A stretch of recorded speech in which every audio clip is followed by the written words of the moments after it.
Hoy vamos a tratar un tema súper interesante, el trabajo colaborativo. ¿Qué es? ¿Cómo lo organizo? De pronto ya lo efectuamos, pero vamos a comenzar un poquito. A ver, vamos por aquí. ¿Quién tiene carita de voluntario?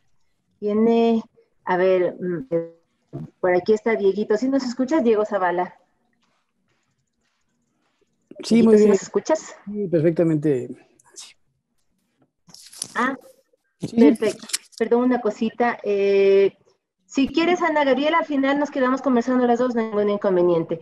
Querido Diego, cuéntanos, ¿cómo haces tú el trabajo colaborativo con tus estudiantes? ¿Y cuáles son los problemas más fuertes que tienes? ya, bueno, generalmente hago de dos formas. El uno que es durante la hora sincrónica, mediante Zoom. Genero grupos de trabajo y se les da un tiempo, obviamente se les explica al inicio qué tiempo tienen para desarrollar de pronto algún tema y generar algún tipo de recurso, ya sea por medio de PowerPoint o de alguna otra aplicación. Y el otro es enviarles una tarea en la cual ellos se pueden encontrar de pronto vía, vía Google Drive. Lo hemos usado mucho ya que ahí hay como trabajar directamente con los usuarios. O si no, los chicos han tomado también una decisión de generar sus propias videoconferencias mediante Zoom e ir desarrollando los requerimientos que se les hacen, ¿no? Obviamente basándose en la experiencia de la clase sincrónica, que a ellos les gustó mucho esa parte de los grupos. Eso. Perfecto. ¿Y los problemas más fuertes que tienes, querido Diego? Ya, bueno, generalmente están dados no por la parte tecnológica, sino a veces por la parte de compromiso de los chicos, la colaboración. A veces no hay de pronto una relación tan fraterna entre los integrantes de cada grupo, a pesar de que en mi caso yo les permito que hagan los grupos de manera empática, ¿no? Entonces ellos saben con quién ya trabajan, pero a pesar de eso hay rezagos de chicos que de pronto toman solo una asignatura, no se llevan con todos, y ahí se empieza a generar este quebrantamiento en base, como digo, al compromiso, a la colaboración, a que de pronto dicen que tienen otra clase a la hora que se van a encontrar, y esos problemas generalmente de organización. Perfecto. Tú nos acabas de dar ahorita información súper valiosa para empezar a trabajar esto del manejo de trabajo colaborativo. Cuando nosotros estamos en un proceso educativo, es súper importante que recordemos que los estudiantes aprenden de diferentes maneras, pero una de las maneras en que mejores resultados podemos tener es cuando generamos nosotros como profesores comunidades de aprendizaje. ¿Cómo logro una comunidad de A todas aprendizaje? las personas. Este va a ser un espacio, está como, ya, eso. ¿Cómo logramos nosotros una comunidad de aprendizaje? Cuando nosotros planificamos bien el trabajo en aula. Hay cosas que Estuardo les explica a los estudiantes y les dice, ¿sí me entendieron? ¿Todo clarito? Me refiero a cuando estábamos en ambiente presencial. Tú dabas la clase, chicos, ¿sí me entendieron? ¿Todos claritos? ¿Seguro? Sí. Te dabas la vuelta y los chicos decían, ¿sí lo entendiste? ¿Y qué había que hacer? O lo típico que nos pasaba en los trabajos en grupo en presencial. Magdalena les decía, chicos, trabajos en grupos. Ni siquiera les daba el tema o lo que tenían que, pero estaban todos parados buscando su grupo de compañeros, ¿no es cierto? Este trabajo colaborativo es importante organizarlo bien en un ambiente virtual por dos cosas. Para tener un consumo de tiempo estratégico y segundo, para que los estudiantes aprendan en comunidad. ¿Por qué es importante esto?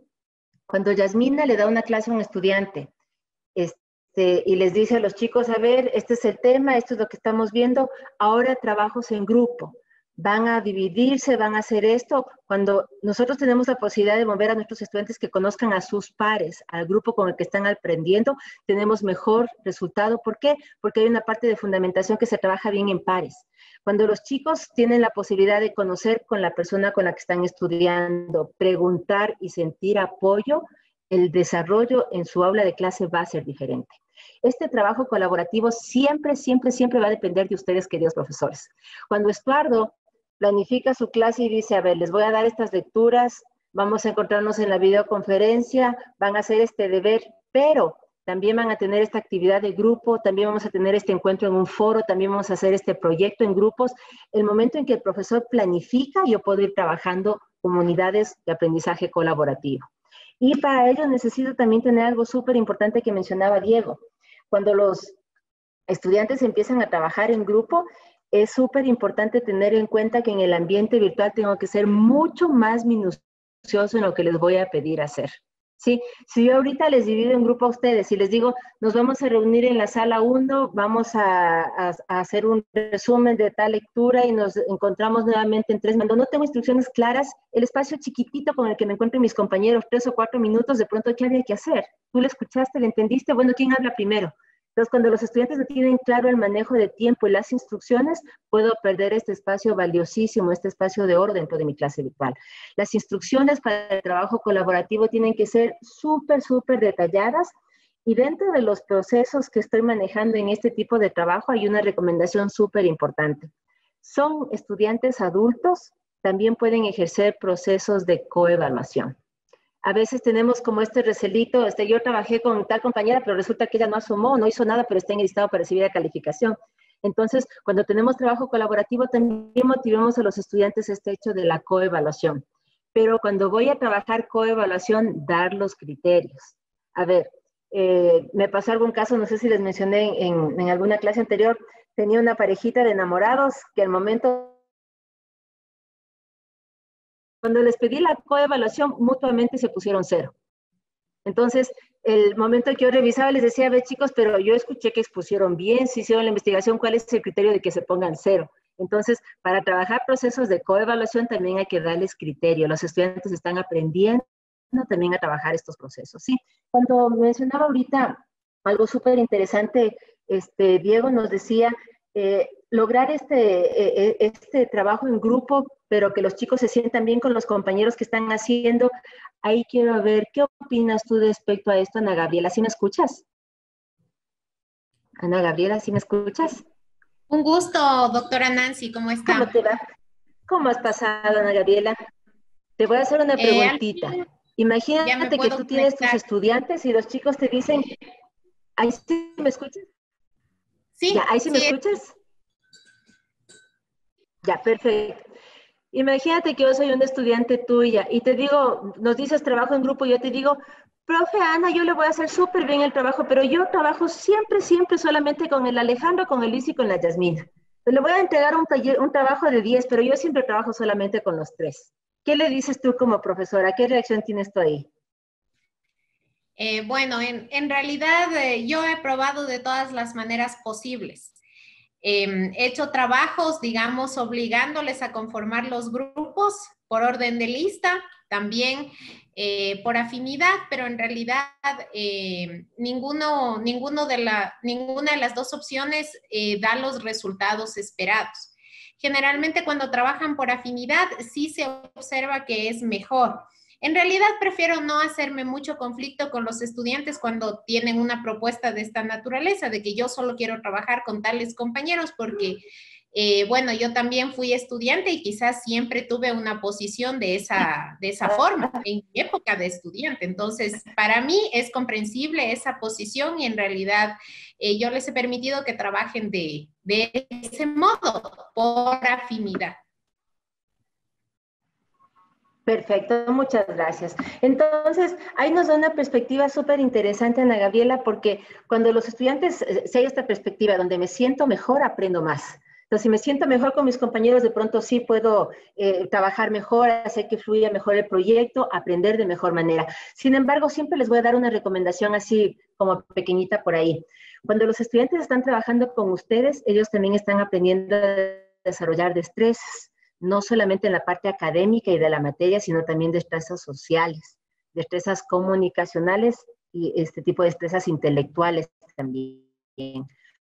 Cuando por A o B razón, como dice Ana Gabriela, en nuestros tiempos de universidad, me acuerdo alguna vez me tocó trabajar con una persona súper complicada, pero de esa relación tan complicada de poder exponer, sacar el proyecto adelante, algo también hay de aprendizaje, que es esta destreza de poder trabajar bajo presión, poder trabajar con problemas de socialización, con problemas de comunicación.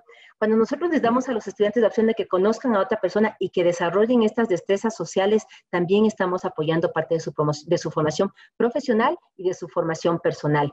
A veces, como mencionaba Ana Gabriela, encontramos a esa persona con la que funcionamos bien, pero no toda la vida va a ser así. ¿Qué pasa si en el trabajo nos toca trabajar con una persona un poco complicada, con problemas de comunicación? Estas destrezas que se van desarrollando porque no son innatas, se desarrollan y se van aprendiendo. Y qué mejor si es en una época de formación como en la universidad, nos pueden ayudar a que en unas situaciones futuras podamos emplear estos aprendizajes.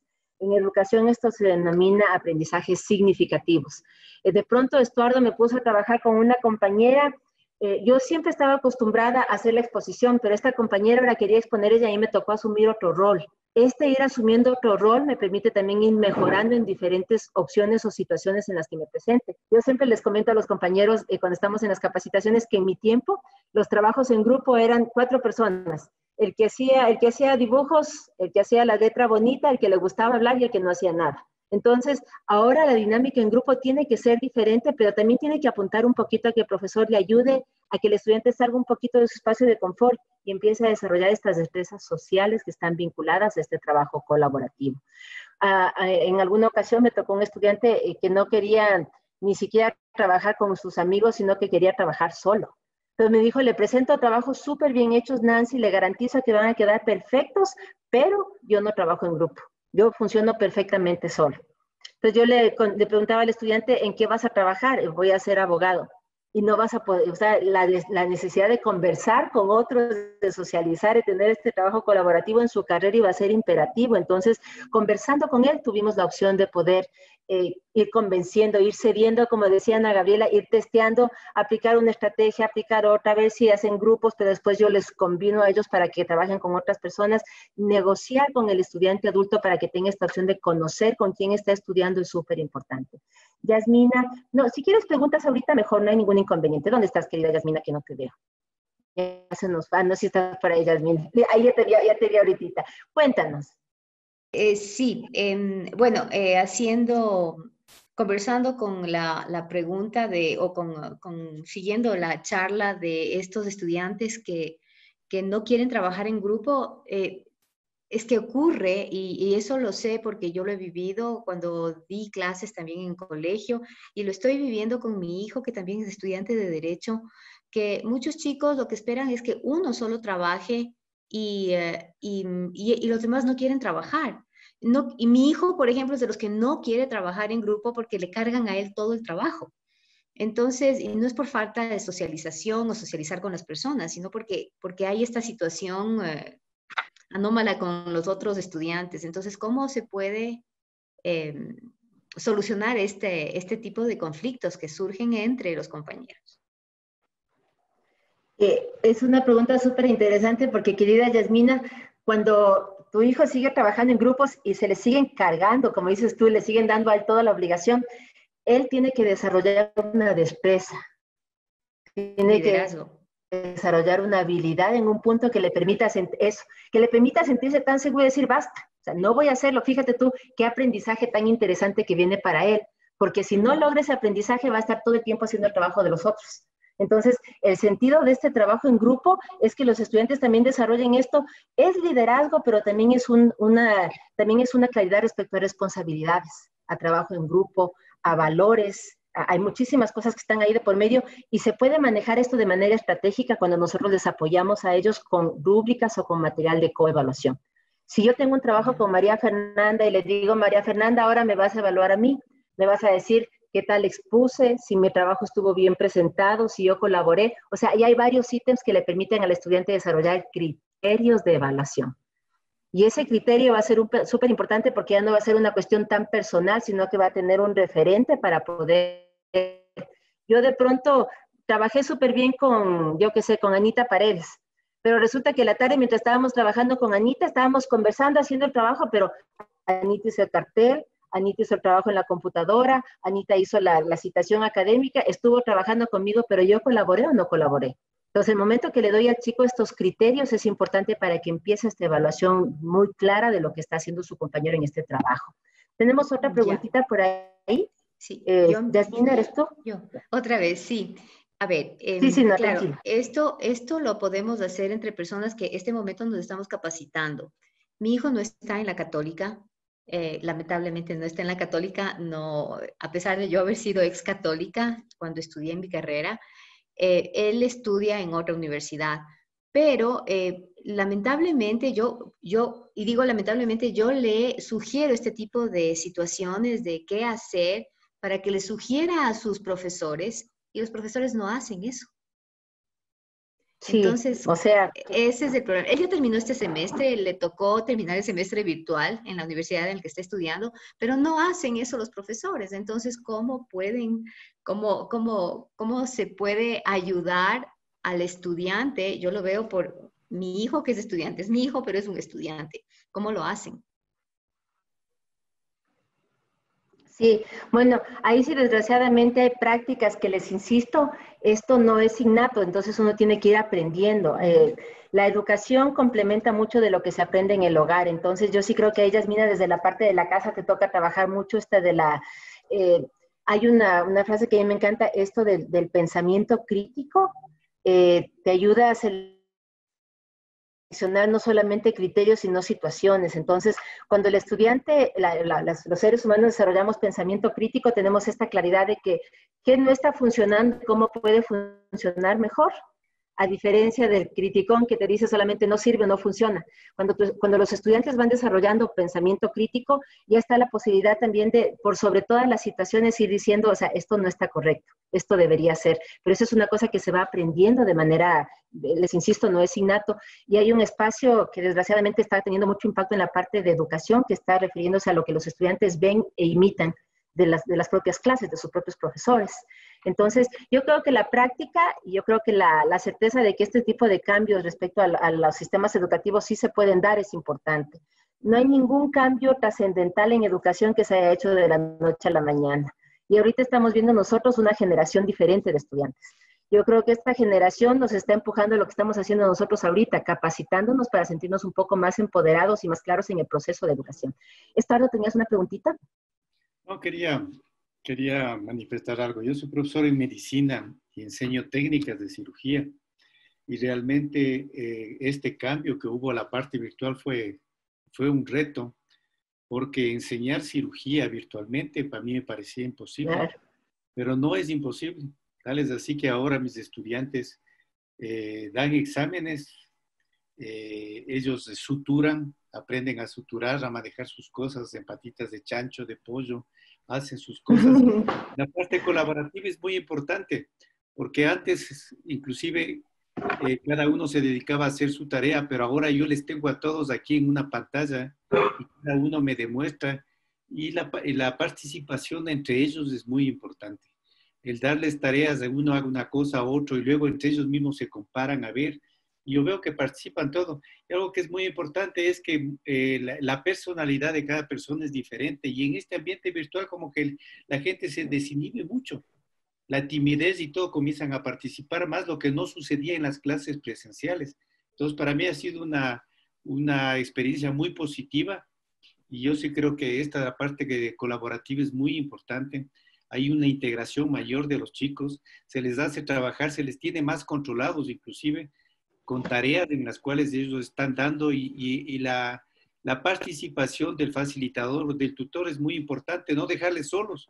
Y por eso aquí es una ventana virtual en la cual nosotros podemos estarles estimulando permanentemente y que ellos estén poniendo información y obligándoles a que entre ellos discutan. Yo creo que es muy importante no ponerles por afinidad, sino dejarles indiferentes, que se conozcan también ahora virtualmente, pues estar alguien en Ibarra, otro en otro lugar. Y es bueno que en diferentes niveles todos participen y todos muestren sus experiencias en este sentido. Eso nomás. Gracias. Muchas gracias, Estuardo. Y acabas de decir algo súper valioso que iba yo a mencionar a continuación. O sea, hay un factor emocional en el proceso de aprendizaje que es vital. Y más aún en el tiempo que estamos viviendo ahorita. Yo creo que había conversado con ustedes, la manera de vernos, la manera de educar es una cosa tan antagónica. Estamos, yo qué sé, compañeros en Ibarra, no nos podemos encontrar, yo no puedo verle a mi mami hace más de meses, sin embargo me estoy encontrando con ustedes, ¿dónde? Aquí en mi casa. O sea, yo ahorita veo cómo es la casa de Yasmina, ya puedo ver por ahí unos adornitos. O sea, estoy entrando en la intimidad también de mi profesor y de mi estudiante. Es una manera totalmente nueva, diferente de vernos, de reconocernos. Y esta es también una oportunidad, como decía Estuardo, muy valiosa para que los chicos sientan en sus compañeros una comunidad de respaldo. Estas comunidades de aprendizaje no funcionan cuando el profesor no planifica. Estuardo nos decía ahorita, yo hago que trabajen, que se controlen entre ellos, que me presenten. Esta interacción que logra con sus estudiantes y entre ellos, ¿a qué obedece? A una buena planificación. Yo puedo poner los mejores recursos del mundo, el video más bonito, una prueba súper bien elaborada, ¿hasta ahí está completo el proceso de aprendizaje? No, no estoy haciendo que los chicos se reconozcan. Y aunque no lo creamos, queridos compañeros, hay un factor emocional que acompaña mucho el desempeño de nuestros estudiantes. Cuando Diego organiza su clase y hace que los chicos se mezclen, se conozcan, se reconozcan, inmediatamente lo que está haciendo Diego es generar esta posibilidad de que cuando yo tengo una duda recurra a mi par, a mi compañero. Yo le puedo preguntar, Anita, ¿sí escuchaste lo que dijo la profe? O sea, no me quedó muy claro esto. Es diferente que yo pregunte y encuentre una respuesta de un compañero a que llegue a un ambiente virtual y no encuentre nada. O sea, ¿por dónde tendré que empezar? ¿Con qué tendré que hacer primero? ¿Esto será individual o grupal? Esta claridad y este sentirse cómodo en el ambiente de aprendizaje depende de la planificación del profesor. Había una compañera el semestre anterior que me enseñaba, la primera actividad que ella tenía era generar una tablita como de páreme la mano, era algún tipo de juego que ella hacía. Les venían los chicos a y decía, páreme la mano, nombres, apellido, alguna cosa, acababa con una tablita con los chicos, con sus nombres, con sus teléfonos y con sus mails, para que se ubiquen entre todos, para que se reconozcan. Entonces, no sé si ahí me escuchan, se me quedaron congelados un ratito. ¿Sí me escuchan? ¿Ahí sí me escuchan? Ya, perfecto, sí. Entonces, esta parte, y tal como lo mencionaba Estuardo, el trabajo colaborativo, las comunidades de aprendizaje, no implica de ninguna manera que el profesor no está ahí mediando todo el proceso. Inclusive cuando María Fernanda les pone a hacer a los estudiantes un foro académico entre ellos, el profesor está siempre monitoreando. Porque el profesor puede ir identificando. Hay algo súper interesante dentro de la docencia y es que hay muchas cosas que se hacen a partir de ¿qué? De la observación. Yo veo ahorita, por ejemplo, siempre les doy el ejemplo de las cámaras prendidas o apagadas. Yo puedo hacer un trabajo en grupo, este grupo va a ser Paola, Ana, Magdalia y Yolanda. Tenemos nuestro grupo 1. Voy a hacer un ejercicio chiquito. Cuando yo les diga, a ver, por favor, en el chat, Ana, Anita, Yolanda, Paola y Magdalia, póngame en una palabra referente al tema de, yo que sé, al tema de trabajo colaborativo. Cualquier palabra que se relacione con trabajo colaborativo, por favor, si me ayudan en el chat. Anita, Yolanda, Paola, Magdalia, por favor. Hoy se me quedaron congelados.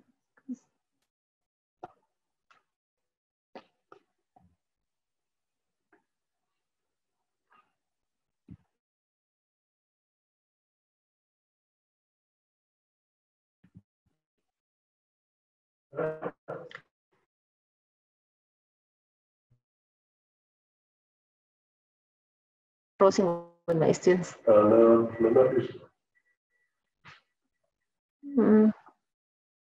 ¿Sí me escuchan? Se me queda congelado. Voy a apagarle un segundito mi cámara porque parece que estoy con mal ancho de banda ahorita. Pero vamos a ir. Ay, Anita, ¿me escuchas? Ay, se nos congeló. Sí, yo sí escucho. Ya, chévere. Perdón que voy a ponerles un poquito la cámara porque estoy con el internet muy malo durante todo este día.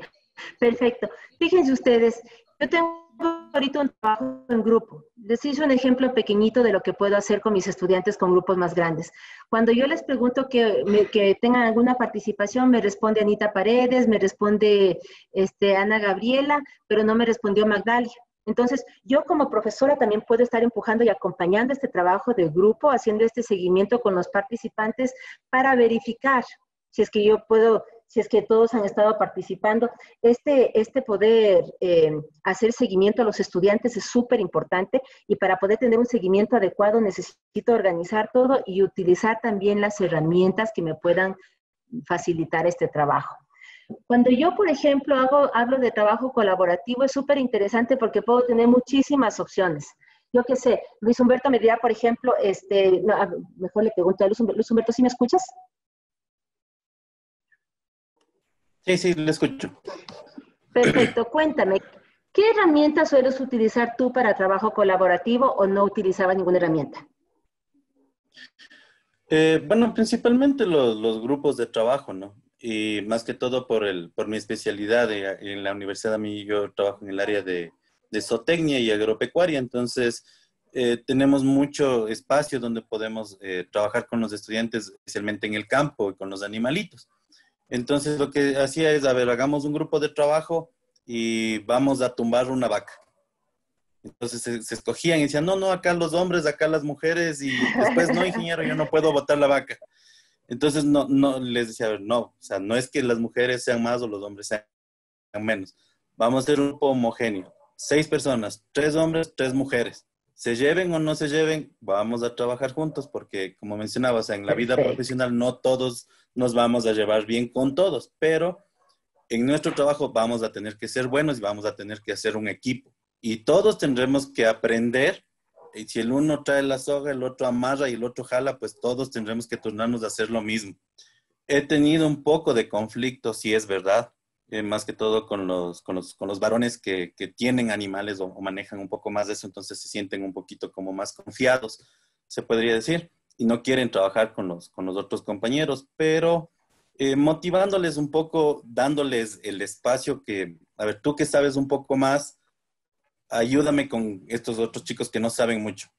Entonces he ido un poco motivando de esa forma para que se unifique el grupo y poder hacer un trabajo en el que puedan conocerse y llevarse la mayoría de compañeros. Obviamente hay alumnos en los que por más que se intente, se trate de que todos se unifiquen en diferentes grupos, es un poquito complicado. Entonces ahí sí opto por escojan su grupo por afinidad y vamos a ver qué tal nos va.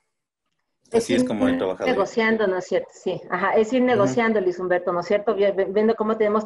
Ahora, de todo el ejemplo tan chévere que me das ahorita, yo me quedo pensando cómo trabajas ahorita, trabajo colaborativo en esta área cuando los chicos no pueden salir o si van a salir, ¿no es cierto? Esto va a estar complicado. No, lo que estamos haciendo ahora es un poquito más con laboratorios virtuales, foros. Entonces, escojo, ¿no? Por ejemplo, de todos vamos a hacer grupos. Usted me va a hablar de cómo se prepara la vaca para que entre el ordeño. Tú vas a hablar de cómo se ordeña la vaca. Y tú vas a hablar de cómo sale la leche de la vaca. Y unimos los conocimientos de los 3 grupos y consolidamos en una sola idea, que es cómo se extrae y cómo sale la leche de una vaca. No necesariamente la práctica, ¿no? Sino la teoría. Sino ya la parte teórica, sí. Y justamente ahí para esta parte teórica que mencionas, Luis Humberto, es que tenemos que considerar que para el trabajo en grupo, este trabajo colaborativo puede tener varios tipos de ejecución. Uno, por ejemplo, cuando les pedimos a los estudiantes la opción más común utilizada por los profesores, ¿no es cierto? Ya les di el tema de clase, les distribuyo un subtema, van a preparar y van a exponer. Esa es una opción de trabajo colaborativo. Pero ahora, cuando estamos utilizando ambientes virtuales, también tenemos la oportunidad de que los chicos generen muchos recursos y que la generación de estos recursos basada en el trabajo colaborativo nos dé evidencia de aprendizaje. ¿Qué podemos hacer, por ejemplo, cuando Alejandro les da clases a los estudiantes? En lugar de hacer la exposición en grupo, les dice a los estudiantes, vamos a hacer todos una revista digital. En esta revista digital vamos a poner lo que decía ahorita Luis Humberto. Les voy a hacer el ejemplo con justo lo que nos mencionaba él. El primer capítulo, esta parte de cómo se prepara la vaca. La segunda parte, cómo se saca la leche. La tercera, cómo se procesa. Pero a los estudiantes darles esta idea de que vamos a obtener un único resultado, una revista digital. ¿Qué tienen que hacer los estudiantes? Analizar, inducir, deducir, jerarquizar.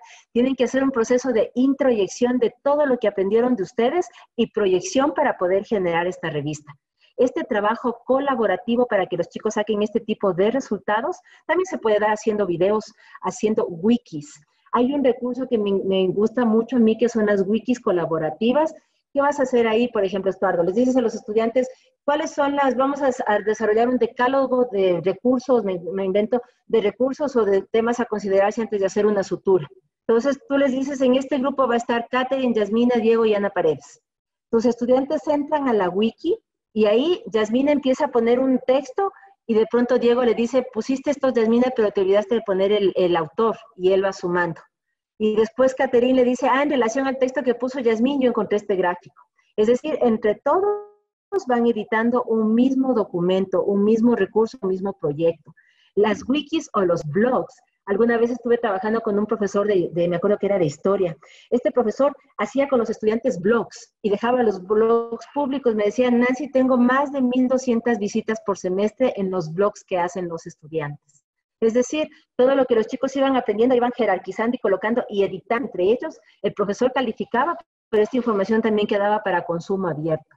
Entonces, de todos los temas que estamos dando clases ahorita, nosotros podemos trabajar, como les decía, la estrategia de la exposición, trabajo colaborativo, pero también la generación de recursos y la generación de espacios virtuales. Podemos trabajar con ellos generación de revistas, de videos, de tutoriales, de infografías, pero también podemos generar les invito mucho a que investiguen este tema de las wikis o los blogs. Y ahí tenemos unos 2 tutoriales bien chéveres para compartir con ustedes, pero lo mejor es que los chicos van generando, van citando y van compartiendo y editando entre ellos el trabajo en grupo, ¿sí? Así que esa recomendación es súper útil para que puedan ir investigando y obviamente este trabajo colaborativo también nos permite que los chicos estén más en contacto, que aprendan el uno del otro y que refuercen esta cuestión emocional del trabajo en grupo que es vital en el proceso educativo, ¿sí? No sé si tenemos alguna inquietud, alguna pregunta. Perfecto, entonces vamos un ratito, nos tenemos como una segunda parte de la clase antes que se nos vaya el tiempo. Les quería comentar, ¿ustedes han utilizado los filtros de similitud o filtros de plagio? ¿Han utilizado? Alejandro, ¿tú has utilizado filtros de plagio o de similitud?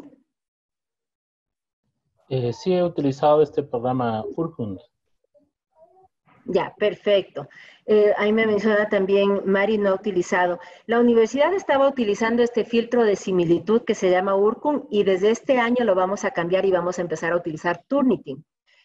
Entonces, el filtro de similitud es una herramienta que a mí me encanta porque nos facilita mucho el trabajo para los profesores para poder ver si los chicos están plagiando o no están citando adecuadamente, pero el filtro de similitud va acompañado de todo un proceso. Durante este nuevo semestre vamos a tener el filtro de similitud abierto para todos los profesores, para todas las materias.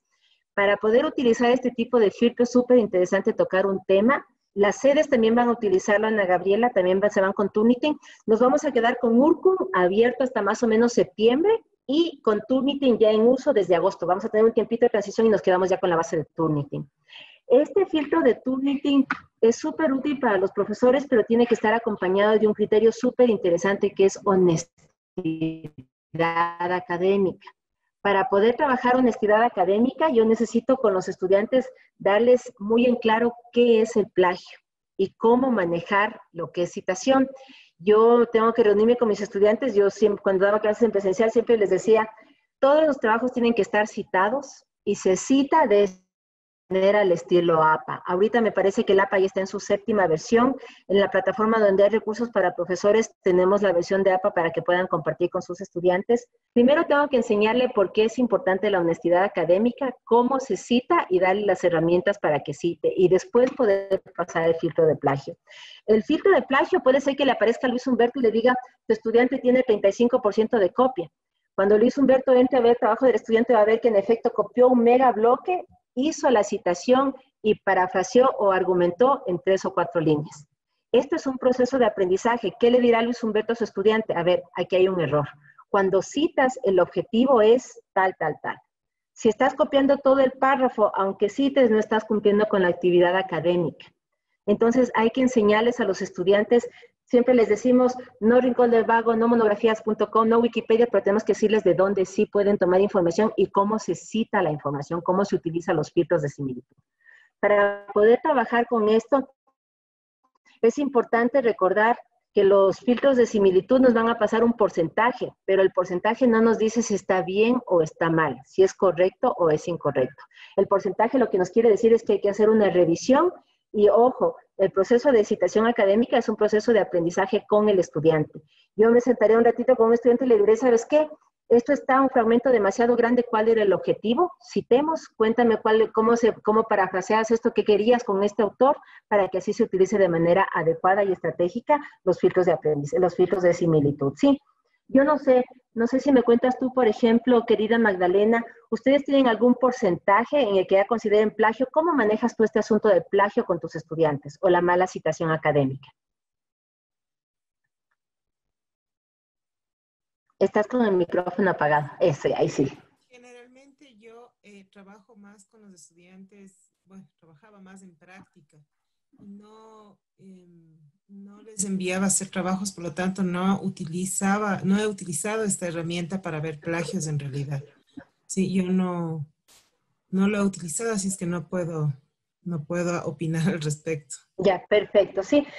Ana Gabriela nos dice 10% es tolerable. Ahí sí les voy a recomendar siempre, compañeros, antes de dar una definición, sentarnos a revisar con los estudiantes. El proceso de citación es algo que se aprende poco a poco, pero hay un ejercicio súper interesante que es decirles a los estudiantes por qué citas, para qué le citas a este autor, cuál es el objetivo. Entonces, y es interesante, querida Magdalena, porque ahorita, aunque no lo utilices tú, siempre es importante que les enseñemos a los estudiantes el proceso de citación. Siempre, siempre, inclusive cuando están desarrollando reportes, informes, y la primera manera de enseñarles a los estudiantes es con el ejemplo. O sea, nosotros citando siempre todos los documentos que utilicemos en la plataforma y los documentos que empleemos de manera general para estudiar.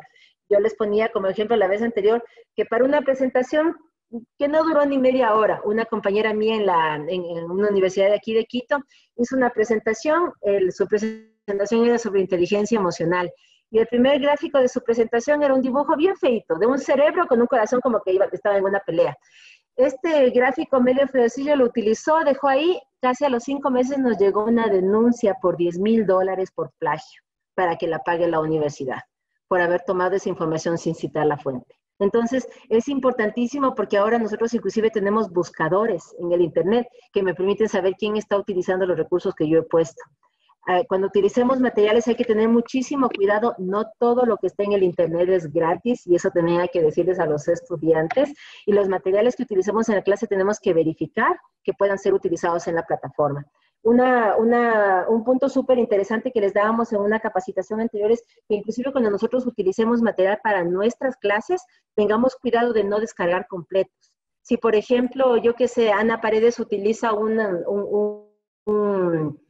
artículo o un libro, no hace falta que yo descargue ese libro y ese artículo en la plataforma. Con que ponga el enlace para que el estudiante pueda salir y buscarlo en otra parte, también estoy cumpliendo ya con el proceso. Inclusive va a ser mucho más fácil para los estudiantes. Pero siempre es importante recordar que la manera correcta de citar, tener cuidado con los recursos que utilizamos es para los estudiantes y también para nosotros. Nos dice Mari Santamaría, 12% es el porcentaje en nuestra carrera. Mari, ¿dónde estás, querida Mari, que no te veo? A ver, ya está por ahí, Mari, ya te vi en la pantalla. Mari, una preguntita. ¿Qué pasa si un estudiante tuyo, por ejemplo, te pone unos 2 fragmentos completitos, grandes, pero están súper bien citados? Ahí este 12% obviamente va a ser más alto, pero está bien hecha la citación. ¿Qué hacen ustedes con tu estudiante en ese caso? Me parece que en la última versión que ustedes nos ayudaron, el sistema URCON tiene una nueva no sé, un nuevo formato en donde es fácil, cuando nos regresa el reporte, nosotros podemos analizar los párrafos que el estudiante ha tomado como referencia. Y como ya están entrenados los chicos como para saber qué es un parafraseo, qué es, porque los trabajos en ciencias sociales como que tienen mucha la tendencia de cada vez se va haciendo un poco más exigente el tomar las fuentes. Entonces, al último semestre, el último año de carrera, los estudiantes se ven fuertemente exigidos por las normas APA. Y entonces, generalmente, para la graduación inclusive, ellos ya están tomando esta referencia del 12%. Y cuando está más del 12%, pues nosotros lo que hacemos es analizar los párrafos y en el supuesto que tienen párrafos muy extensos, como tú estás refiriendo, lo que hacemos es solicitarles que se revise el párrafo si es o no necesario de que tenga esta similitud, este porcentaje de similitud, o si no, lo van haciendo un parafraseo que permite la reducción del párrafo y la disminución del porcentaje también, ¿no? Perfecto. Y eso es ahí lo que me haces recordar ahorita, querida Mari, es que este es un proceso. O sea, los estudiantes tienen que ir aprendiendo desde el inicio del uso y aquí les quiero dar una recomendación, queridos profes, no asumamos que los chicos ya saben cómo citar, no importa el nivel en el que estemos. A veces los profes asumimos que los chicos vienen ya manejando citación académica y resulta que no recibieron ningún tipo de apoyo. Entonces, les insistía hace un momentito, es importante enseñarles a los chicos la citación, honestidad académica, manejar bien el estilo APA, pero también es importante que lo hagamos nosotros desde los recursos que tengamos en nuestra aula. Nosotros habilitamos desde el 1 de junio sus aulas de práctica. En las aulas que están ustedes ahorita desarrollando para el semestre que estamos por empezar, recuerden siempre darles a los chicos como una cajita de herramientas, de dónde pueden tomar información, qué bibliotecas recomiendan. Poner el enlace chiquito de citación de APA es súper importante, darles herramientas para que puedan trabajar, no por ser paternalistas o por dar, como decía una compañera, por darles haciendo el trabajo, sino por darles una orientación de qué tipo de recursos y de dónde tienen que tomar información. Eso es súper importante para apoyar el manejo adecuado de lo que sería todo lo que estaría vinculado con nuestra académica.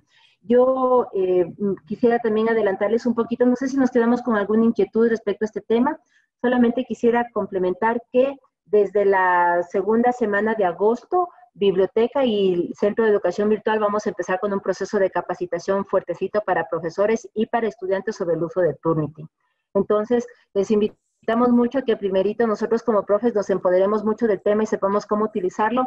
A diferencia de URCU, no va a ser una herramienta externa, sino que dentro de su propia aula en Moodle, ustedes van a tener esta sección que dice tareas, foros, actividades y también uso de filtro de similitud Turnitin.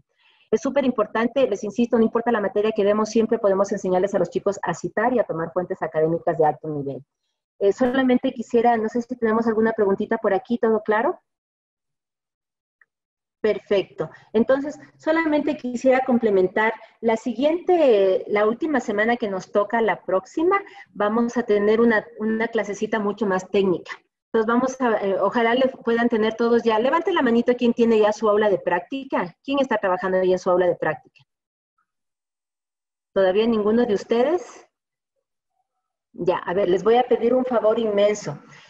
Para todos los compañeros que trabajan en la matriz, ya tú sí tienes, Pau, chévere, ya te vi ahí. A los compañeros que no tengan, les voy a poner, Pau sí tiene, Anita también tienes, perfecto. Los compañeros que no tengan aulas de práctica es súper importante. De pronto me dice Alejandro, Nancy, todavía no sé si tengo o no clases el próximo semestre. No importa, porque si tienes clases ya vas a tener una clase armada y si no se te abren tus clases ya vas a estar capacitado para utilizar el nuevo entorno virtual. Entonces, no sé si me ayudas, Catita, para poner en el chat el sitio web. En nuestro sitio web www.puse.edu.es/Centro de Educación Virtual, les puse ahorita en el chat, no sé si lo pueden ver. Sí, Nancita, al inicio del curso a cada participante se le envió el link y contraseña de cada una de las aulas de práctica. Entonces ya cada participante tiene asignada una inicial. Ya, entonces les invito, Diego, Mari, entren a su aula de donde está este curso y en la sección donde dice mis cursos van a encontrar también un aula de práctica. ¿Cuál es el objetivo? Que puedan entrar y que empiecen a utilizar y a reconocer las diferentes secciones de esa aula. Nuestra próxima clase va a ser una clase bien técnica. Entonces yo le voy a decir, a ver, querido Diego, vamos a generar un módulo. O vamos a poner esta etiqueta, o si quieres tomar una prueba, se crea desde tal sección. Entonces, para poder hacer este ejercicio muy práctico, necesitamos que trabajen en sus aulas. Si tienen algún inconveniente abriendo esta aula, no sé, Estuardo, nos mandas un mensajito, un mail a Katy o a mí diciendo, Nancy, no tengo aula de práctica. O sí tengo una aula de práctica y en esa la puedo utilizar.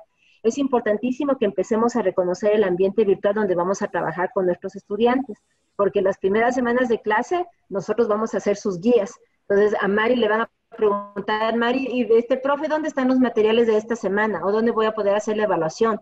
Tenemos que conocer bien este ambiente porque el ambiente para este semestre es diferente al del semestre anterior. Y por eso tenemos que empezar a trabajar en estas aulas. Mari, tienes una preguntita.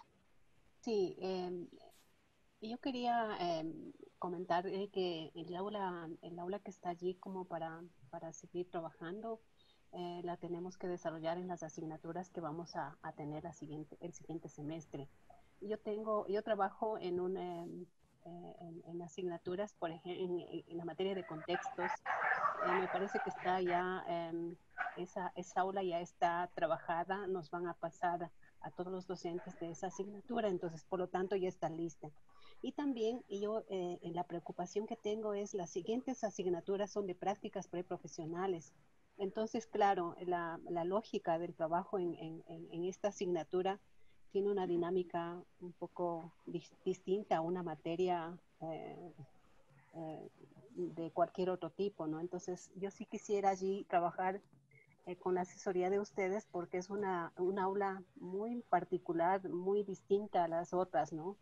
Entonces, tienen actividades distintas, los procesos son distintos, las dinámicas son distintas. Entonces, estoy un poco como pensando cómo organizar esa aula, que tiene sus especificidades y tiene sus características muy propias, ¿no?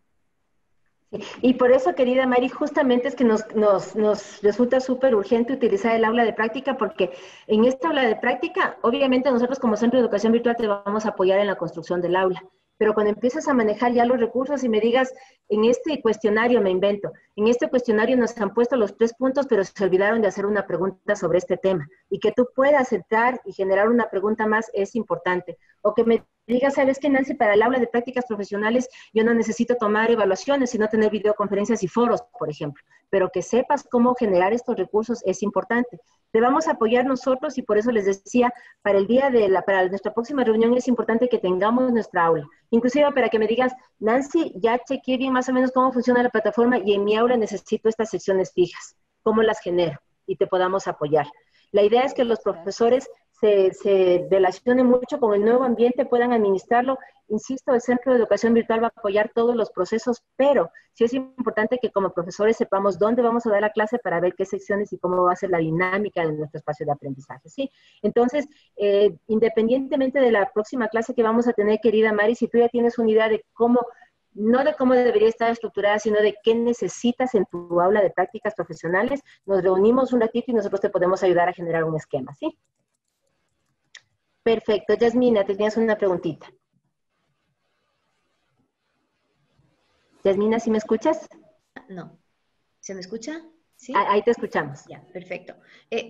Muchas gracias. Yo había manifestado que el contrato que yo tuve el semestre pasado fue un contrato emergente a tiempo parcial.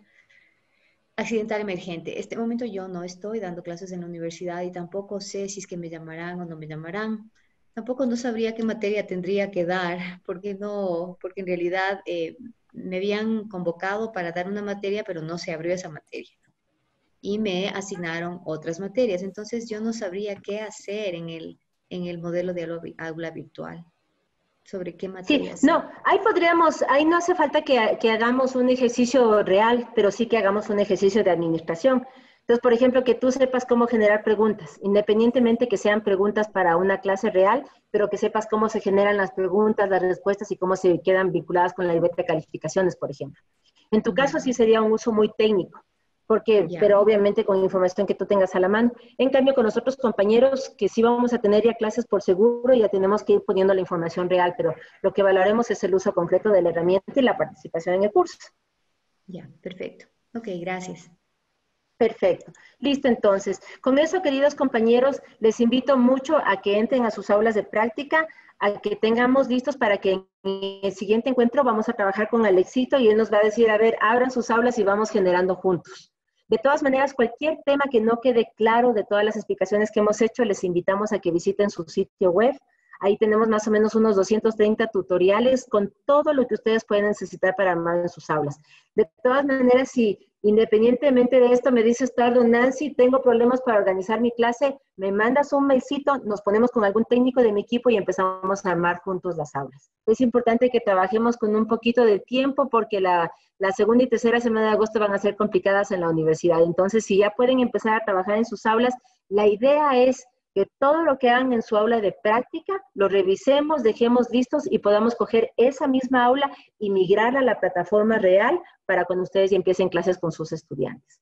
ese proceso que manejaríamos. Nuevamente nos ponemos a sus órdenes. Si tienen cualquier inquietud, nos avisan para poder trabajar. Tanto Catita como yo vamos a estar respondiendo el mail y ojalá la próxima semana ya podamos trabajar en sus aulas entonces, ¿sí?